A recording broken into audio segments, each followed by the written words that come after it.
Dallas to New York City, big city residents are attached to farms all over rural America, and that association means millions of dollars for some of those farms. We dug into the programs meant to help farmers during tough times and found out a lot of that information is kept secret, including the names of those big city residents. Here's Secret Subsidies.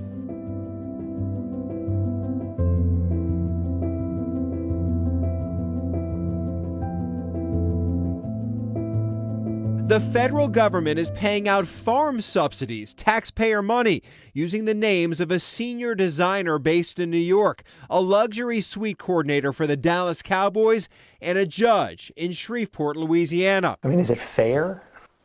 No, it's not fair. According to subsidy watchdog, the Environmental Working Group, since 2014, all farm subsidy programs paid out $81.1 billion. Through USDA records, we've uncovered the federal government allows some of the country's largest farms to get subsidy checks that hit seven figures, using the names of big city residents, oftentimes family members who don't appear to be regularly tilling land or harvesting crops. If you have any kind of integrity, you'd say no to it. Darvin Bentledge isn't one of those large farmers. He owns a small family farm in Missouri, just like his father, grandfather, and great-grandfather. It's in your blood, you know, it's who you are, more or less. It's not a job, it's not a occupation. Last year, his total subsidy payments approached $44,000. Does this program need to be reformed?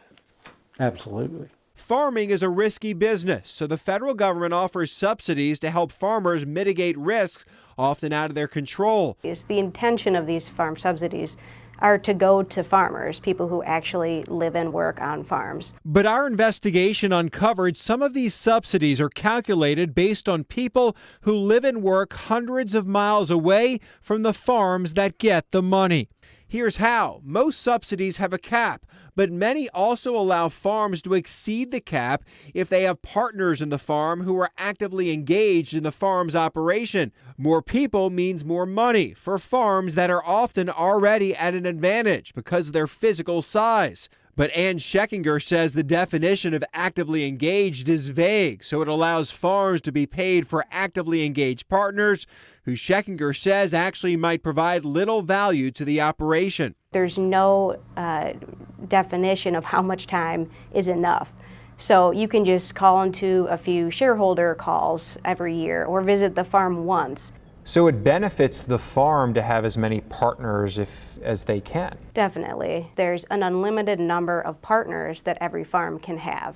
So your farm can have an unlimited number of people, each getting the payment limit of farm subsidies. We spent months requesting records from the federal government, digging into some of the largest farm subsidy recipients, asking for the individual members of each partnership. Have you ever seen anyone get that list before? We have not seen people get that list since the 2008 Farm Bill. We did, and discovered from 2016 to 18, a Mississippi farm received $400,000 in subsidies in the name of Cameron Egan Seward, who, according to this webpage, is a senior designer at New York City's Jane Design Studio. In that same 3-year period, an Arkansas farm received $337,000 of taxpayer money in the name of Kristen Brantley.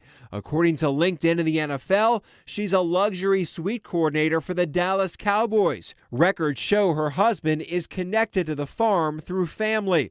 And Judge Aaron Lee Garrett is a partner for a Louisiana farm. Over those 3 years, the federal government sent nearly $250,000 to the farm in the judge's name. And there were others, including insurance agents and a psychologist. We sent letters to some of the largest farm partnerships and some of the named partners. One recipient did respond, a woman associated with a Mississippi farm, who told us she was unaware her name was linked to more than $130,000 in subsidies. She told us her husband worked for that farm at one time, but wasn't aware her name was being used to receive a subsidy. We found evidence that suggests some other people listed as partners may not know about the subsidies. In redacted Department of Agriculture documents, we could see a few clues like this. Dozens of signatures on lines for various named partners. Almost all ended the same way. One person appears to sign for most partners, and EWG says it's likely for that to be perfectly legal because of the way the programs operate. It really says to us that these programs need to be reformed. Robert Serio has represented nearly 500 farms and says he thinks all of these farms and these partners are following the law. So it's just not people out there, it is partners who are actively engaged in farming. How would someone like them qualify to be a partner? Well, they could perform a function of management that was critical to the operation. So I don't know, and they have to. If I had a brother who was, let's say, an expert in marketing, but he wasn't on the farm, he could be a partner because he could do the marketing for my farm, and he could live in New York City. Serio has binders for each farm he represents with hundreds of pages of documents on these partnerships that he submits to the government. I'm going to prove up front to them, or I'm going to tell the FSA who my partners are, what they're going to do, how my partnership is going to operate, where I borrow money, how much money I'm going to borrow, where I'm going to lease my equipment, how much I'm going to pay for it. It looks like it could allow farms with a lot of family members or a large family to essentially get more taxpayer money. Well, that argument can be said about every program that the government ever runs.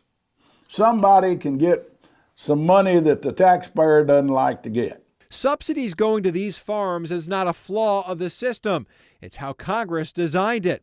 The present law allows second, I don't know, maybe it's a little distorted to say second and third cousins, nieces, but for sure I know it includes nieces and nephews. That's how you get the people on Wall Street that never see the farm getting a payment, and that's wrong.